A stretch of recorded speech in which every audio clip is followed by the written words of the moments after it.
சொல்வார்கள், ரோமுக்கு போனால் ரொமேனியன் மாதிரியாக வாழ்ந்து கொள்ள பழகி கொள்ளப்பட வேண்டும் என்பது ஒரு பக்கம். இன்னொரு பக்கம் இல்லை, நாங்கள் எங்களுடைய கலாச்சார பண்பாட்டு விழுமியங்களை கைவிட மாட்டோம் என்பது இன்னொரு வகை. இந்த வகையிலே தான் எங்களுடைய ஜஸ்டின் ட்ரூடோ அவர்கள் இந்தியாவுக்கு போகிறபோது சீக்கியர்களுடைய உடுப்பு மாதிரியான உடுப்பை தலைப்பாக வைக்கவில்லை, போனார்கள். அதை ரெண்டு விதமாக கெனடியர்கள் பார்த்தார்கள். கெனடிய முன்னாள் பிரதமர் ஹாப்பர் அவர்கள் இப்படி போகிற போது அவர் ஒரு கெனடியனாக உடுத்து போனார்.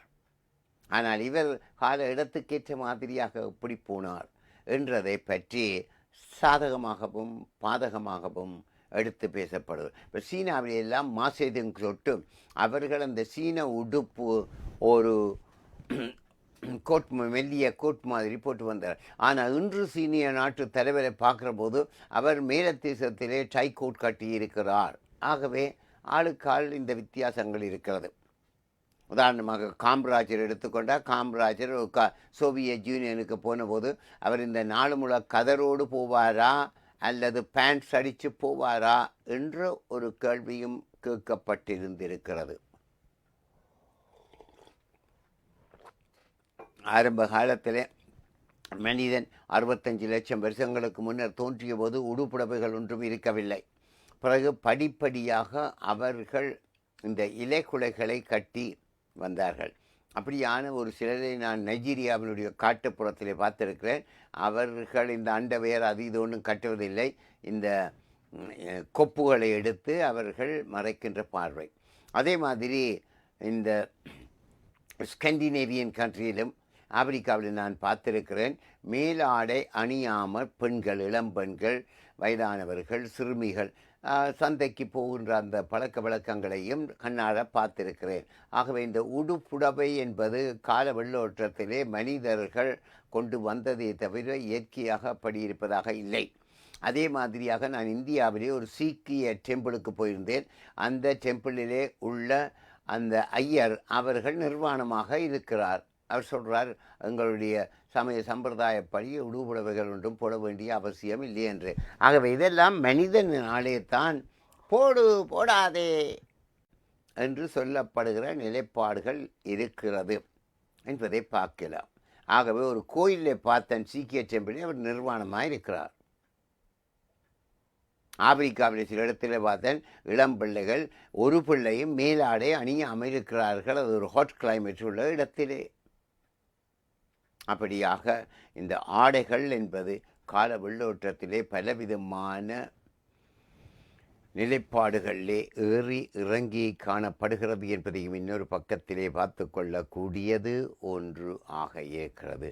பூர்வீக குடிய மக்களை பொறுத்தமல்லே அவர்கள் தங்களுடைய ஆடைகளிலே பலவிதமான மாற்றங்களை வைத்திருக்கிறார்கள் என்பதும் இன்னொன்றாக இருக்கிறது. ஆகவே எங்களுடைய எம்பிபி அம்மையார் அவர்கள் இப்படியாக போட்டது ஒன்றாரியோ மாநில சட்டசபையிலே வெளியேற்ற எடுக்கப்பட்ட முயற்சியும் இன்னொரு முக்கியமான விடயமாக பார்க்கப்படுகிறதாக தெரிய வருகிறது ஆகும். சரி, இப்படியாக இருக்கின்ற இந்த வகையிலே எங்களுடைய டொரண்டோவிலே போக்குவரத்து நிறைய சிக்கலாக இருக்கிறது.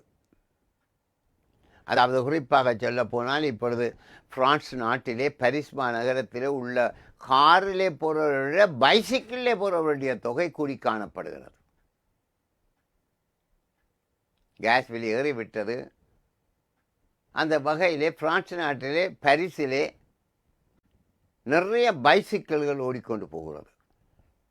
எங்களுடைய டொரண்டோ டவுன் டவுனிலும் கூட பைசிக்கிளுக்கு ஒரு லேன் வைக்கப்பட்டதாக இருக்கின்றது. சுமார் அரை நூற்றாண்டுக்கு முன்னர் சீனாவிலே பீஜிங் என்று சொல்லப்படுகிற தலைநகரம், பொருளாதார தலைநகரம் இருக்க ஷங்காய் ஆகிய இடங்களிலே பைசிக்கிளிலே தான் கனவேர் போனார்கள். இப்பொழுது அவர்கள் கார்களிலே போகிற நிலைப்பாடுகளாக இருக்கிறது. ஆகவே பாரிஸ் மாதிரி பல இடங்களிலே மீண்டும் பைசிக்கிள் ஓடுவது என்பது ஒரு மாற்றமாக வந்து கொண்டிருக்கிறது, பின்னோக்கி போய்கொண்டிருக்கிறது. காரணம் பெட்ரோல் விலை எக்கச்சக்கமாக ஏறி கிடக்கிறது என்பதையும் இன்னொரு பக்கத்திலே பார்த்து விடக்கூடியது ஆக இருக்கின்றது ஆகும். சரி, எப்படி இருக்கின்ற போது குறிப்பாக சொல்ல போனால் இந்த ஏர் கனடாவிலே 63% அளவிலே அவர்கள் உரிய நேரத்துக்கு வரார்கள். எஞ்சியது முந்தி பிந்தி வருகிறார்கள். குறிப்பாக சொல்லப்போனால் அவர்கள் 15 நிமிடம் சொன்ன நேரத்துக்கு இந்த ஃப்ளைட்டுகள் வருவதில்லை. 1,40,000 ஃப்ளைட்டுகள் சொன்ன நேரத்துக்கு எங்களுடைய பிஎஸ்என் விமான நிலையத்திலே வந்ததாக இல்லை என்றது இன்னொன்றாக இருக்கிறது. ஆகவே ஃப்ளைட் சொன்ன நேரத்துக்கு வெளிக்கிடுவதில்லை, சொன்ன நேரத்துக்கு வந்து இறங்குவதில்லை. இப்படியான சிக்கல்களும் இருக்கிறது என்ற காரணத்தினாலே மாட்டு வண்டியிலே போன அனுபவம் தான் இப்பொழுது ஃப்ளைட்டிலும் வந்து விட்டது போல தெரிகின்றது ஆகும்.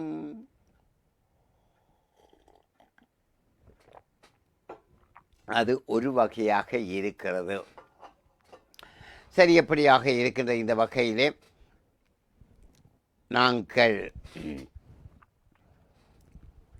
இன்னொரு விடயத்தை முக்கியமாக பார்த்து கொள்ளலாம். சீனாவுக்கும் அமெரிக்காவுக்கும் இடையே இன்று நடக்கின்ற பேச்சுவார்த்தை, அமெரிக்காவினுடைய ஸ்டேட் செக்ரட்டரி இராஜாங்க செயலாளர் நாயகம் சீன நாட்டு தலைவரோடு இன்று காலை கதைத்து கொண்டு இருக்கின்ற போது, நாங்கள் ஏன் எதிரிகளாக இருக்க வேண்டும், நாங்கள் இணைந்து செயல்படுவோம் என்பதை சீன நாட்டு தலைவர் முதன்முறையாக இவ்வளவு இறுக்கமாக சொல்லியிருக்கிறார். அப்படியானால் சீனாவுக்கும் அமெரிக்காவுக்கும் ஒரு போட்டி, ஒரு பகைமை இருக்கிறது என்ற நிலையை களைந்துவிட்டு நாங்கள் இணைந்து செயல்படுவோம் என்று சொல்லி இருக்கிறது என்பது ஒரு சற்று வித்தியாசமான போக்காக இருக்கிறது. ஆகவே உலக நாடுகளுக்குள்ளே போட்டியினாலே பிரிந்து ஒருவர் மாறி தாக்கி கொண்டு இருப்பதும், அப்பாவி நாடுகளை தம்பக்கம் இழுப்பதற்கு சில உதவிகளை செய்து கொடுத்து வருவதும் ஆகியவற்றை நிறுத்திவிட்டால் சின்ன சின்ன நாடுகளுக்கு கிடைக்கிற சில மிட்டாய்கள் கிடைக்காமல் போய்விடலாம். ஆகவே இது ஒரு நல்ல ஒரு ட்ரெண்ட் ஒன்றை இப்பொழுது சீனாவும் அமெரிக்காவும் இன்று காலை இது பற்றி அமெரிக்க இராஜாங்க அமைச்சர் சீனாவினுடைய முக்கிய